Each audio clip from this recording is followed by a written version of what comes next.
আপনার প্রোডাক্ট বিক্রি হচ্ছে কিন্তু মাস শেষে প্রফিট থাকছে না, অথচ আপনি এটা নিজেই জানেন না। অনেক বিজনেস ওনাররাই এই ভুলটা করে। তারা শুধু সেলসের হিসাব রাখে, কিন্তু তাদের প্রোডাক্টের অ্যাড কস্ট কত টাকা এটার হিসাব তাদের কাছে থাকে না কখনোই। ধরুন আপনার প্রোডাক্টের সেলিং প্রাইস 1000, এর মধ্যে আপনার প্রোডাক্টের buying cost, delivery, shipping, team cost সব কিছু বাদ দিয়ে 300 টাকা প্রফিট থাকে। এই 300 টাকার মধ্যে অ্যাড কস্ট কত টাকা হলে পারফেক্ট হয়? যদি আপনার অ্যাড কস্ট ওই প্রোডাক্টে 50 থেকে 100 টাকা হয়, তাহলে আপনি হেলদি অবস্থানে আছেন, কারণ আরও 200 থেকে 250 টাকা প্রফিটে আছেন।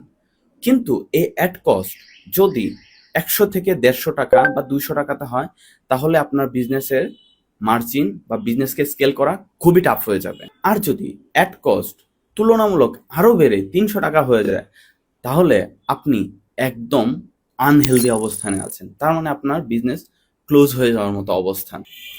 এইটাই আসলে অনলাইন বিজনেসের মেইন প্রবলেম।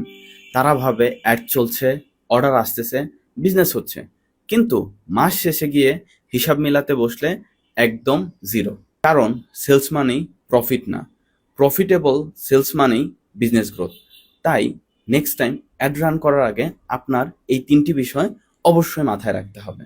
পার প্রোডাক্টে অ্যাকচুয়াল কস্ট কত টাকা এটা বের করতে হবে, এবং ম্যাক্স একটা ক্লায়েন্ট আনতে আপনার কত টাকা ইনভেস্ট করতে হয়, এবং ওই একজন কাস্টমার ফিউচারে আপনার প্রোডাক্ট কিনবে কিনা, এই 3টা জিনিস যদি মেনটেন করেন, আই হোপ আপনার বিজনেসে গ্রোথ আসবে। তাই মনে রাখবেন, একটা বিজনেসকে গ্রো করতে গেলে শুধু সেলস হলে হবে না, অবশ্যই ওই সেলসটা প্রফিটেবল সেলস হতে হবে।